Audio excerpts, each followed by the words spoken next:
Sendo estudos complementados, aqui fala Muhammad Faiz Yusuf.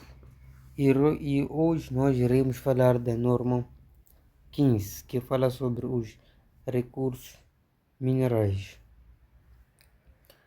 Eh, Falando dos recursos minerais, irei abordar assuntos como o objetivo, o âmbito, a apresentação, a imparidade e as divulgações. Irei também falar de alguns pontos extras e no final iremos resolver alguns exercícios práticos para a nossa melhor compreensão.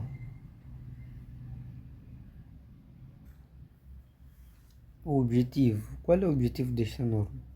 Esta norma tem o objetivo de estabelecer o tratamento contabilístico relativo à exploração e avaliação de recursos minerais.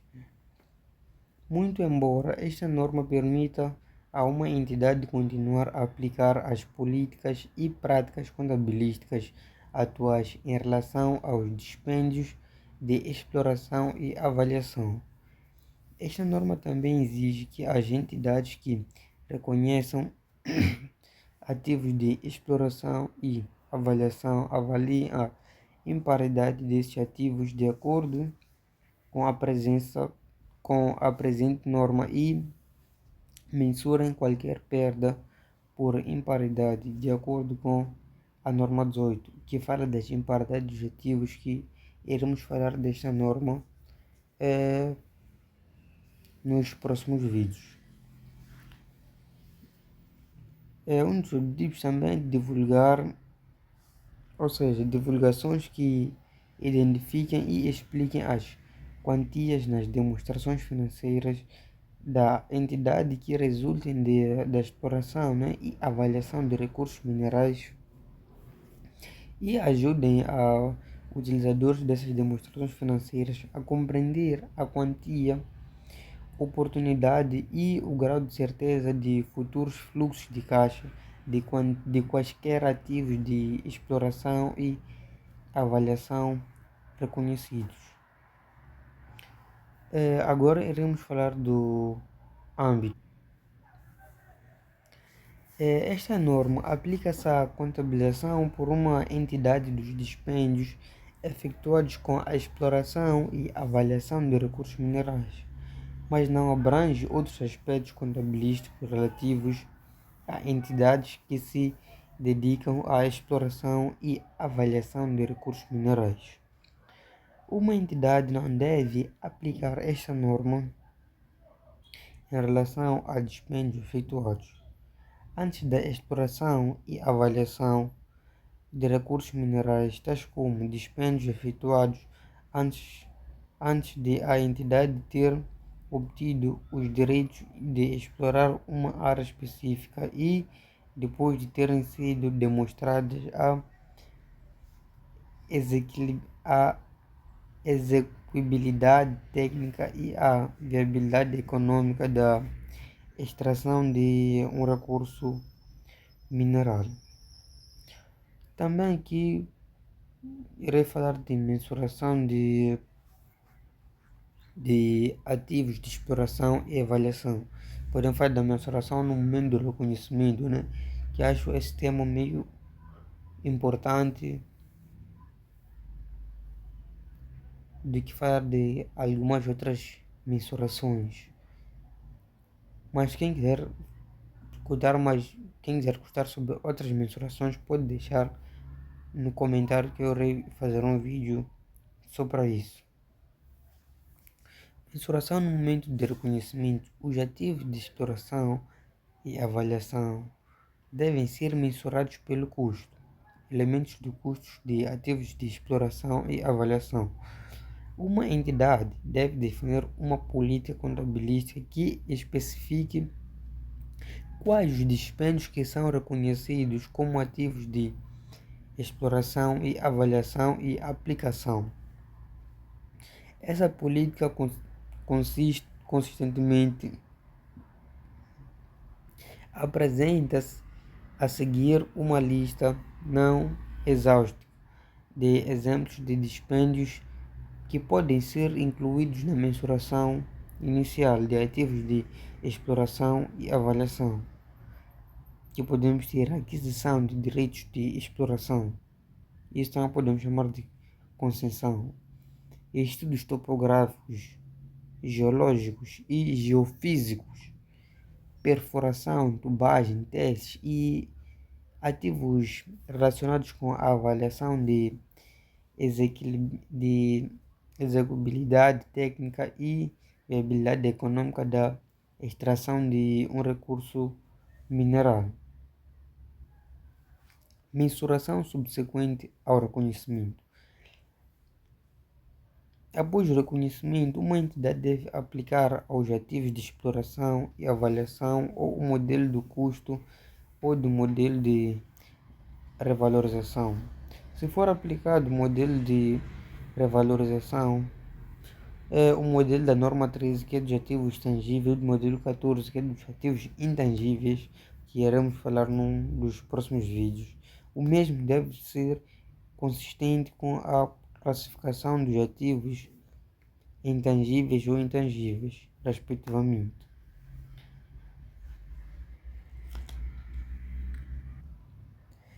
E agora iremos falar da apresentação.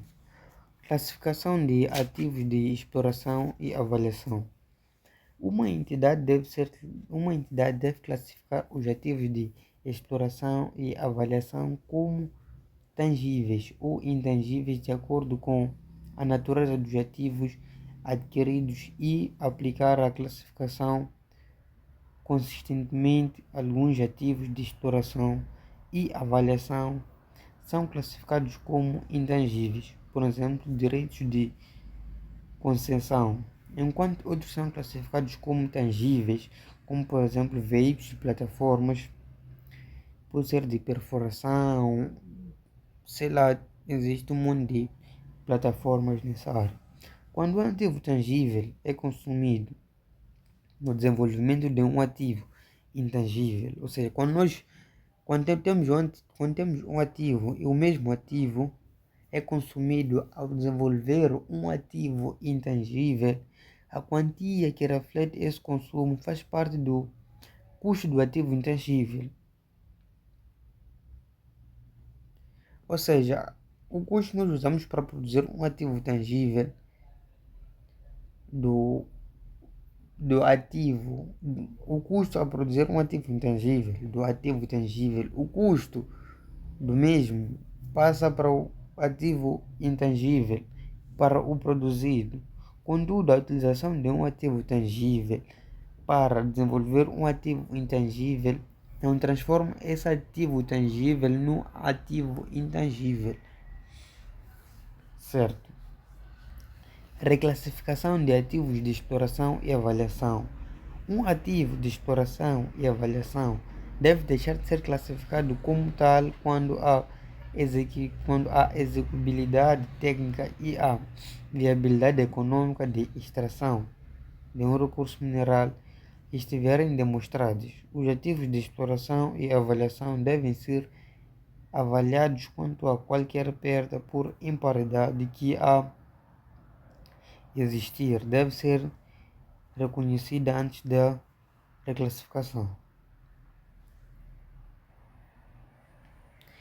Imparidade, reconhecimento e mensuração. Os ativos de exploração e avaliação devem ser avaliados quanto à imparidade, quando os fatores e as circunstâncias surgirem que a quantia registrada de um desses ativos excede a sua quantia recuperável. Quando tal acontece, uma entidade deve mensurar, apresentar e divulgar a correspondente perda por imparidade, de acordo com a norma 18, que fala das imparidades de ativo. Mais uma vez, prometo fazer um vídeo sobre isto. Excepto conforme estabelecemos.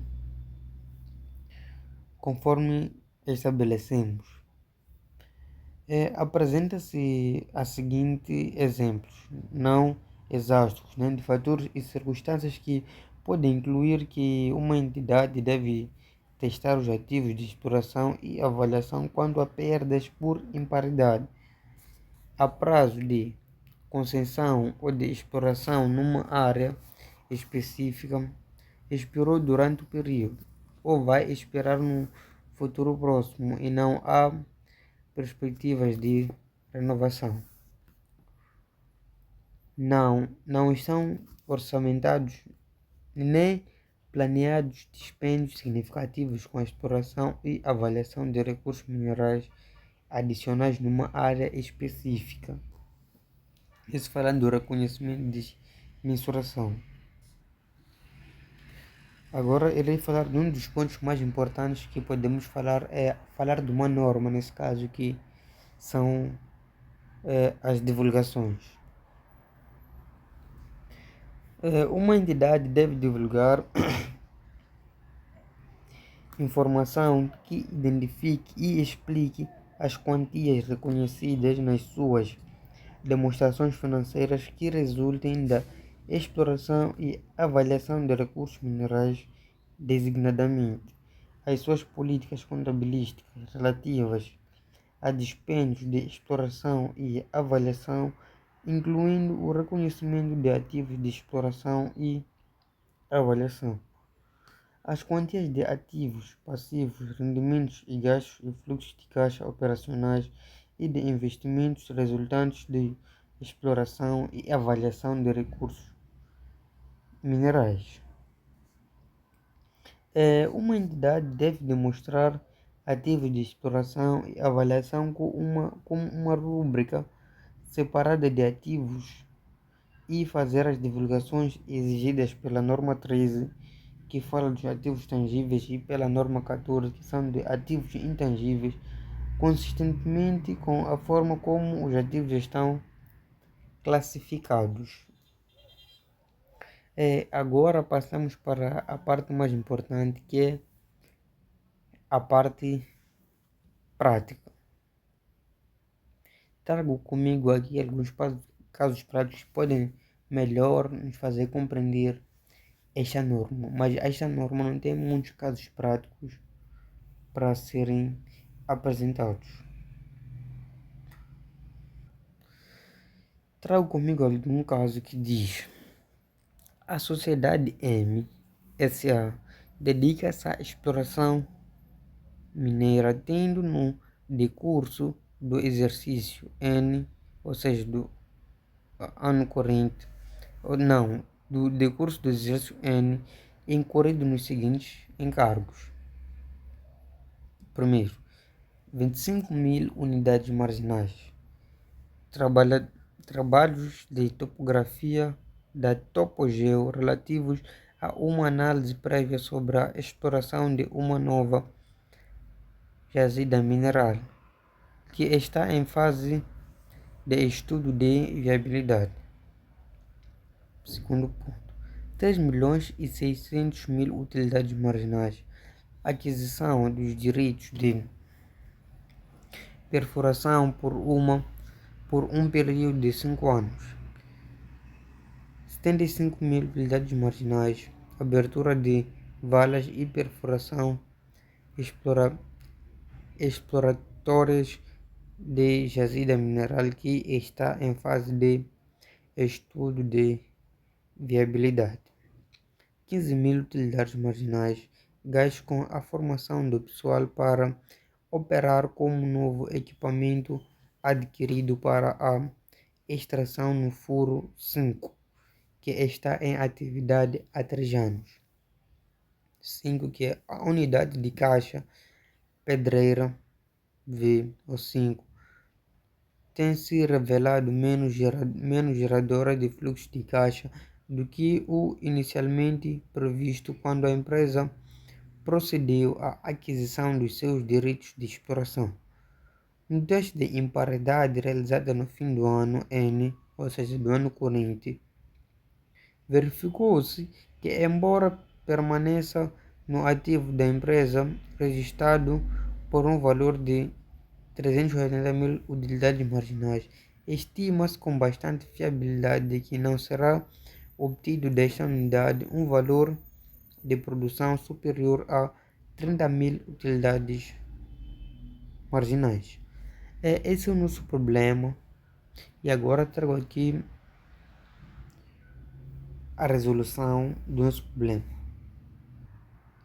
Tendo em conta o problema dito, como uma base para resolver, podemos dizer que a terceira, ou seja, a primeira e a terceira, são enquadráveis no conceito de ativos tangíveis de exploração e avaliação, enquanto que o segundo se deve classificar como ativo intangível de exploração e avaliação. A quarta trata-se de um dispêndio corrente pelo que não deverá integrar os ativos, como diz, 15.000 utilidades marginais, gastos com a formação de pessoal para operar o novo equipamento adquirido, para operar com o novo equipamento adquirido para extração no furo 15, no furo 5, que está em atividade há 3 anos. Isso trata-se de um dispêndio corrente, pelo que não deverá integrar os ativos. Por aqui, o que diz, só são gastos na formação de pessoal para operar como o novo equipamento. Aqui o gasto é com a formação de pessoal. Não é um bem físico. Não podemos dizer que é um ativo tangível. Já que podemos considerar um dispêndio corrente, pelo que não deverá integrar os ativos. E no ponto 5, a unidade de caixa pedreira tem se revelado menos gerador de fluxo de caixa do que o inicialmente previsto quando a empresa procedeu à aquisição dos seus direitos de exploração.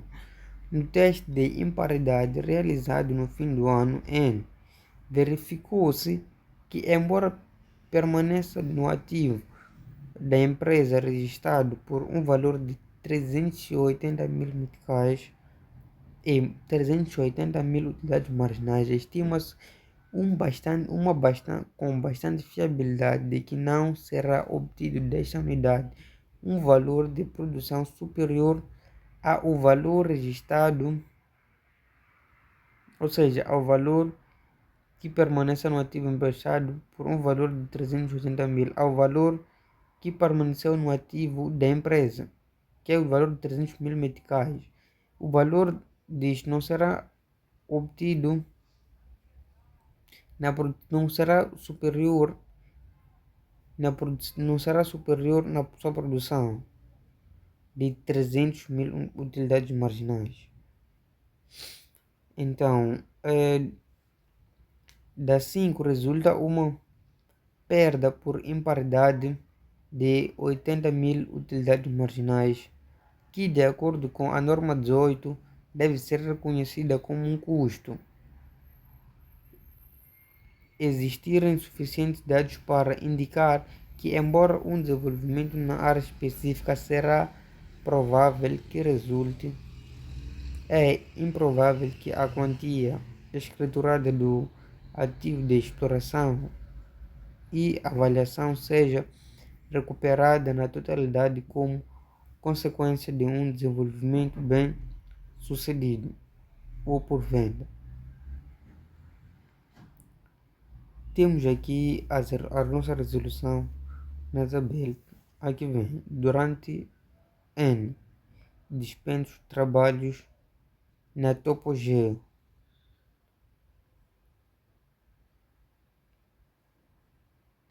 Temos o valor de 25.000 meticais, 25.000 utilidades marginais. E durante o N, a aquisição de direitos de perfuração AIA, e temos valor de 600.000 utilidades marginais.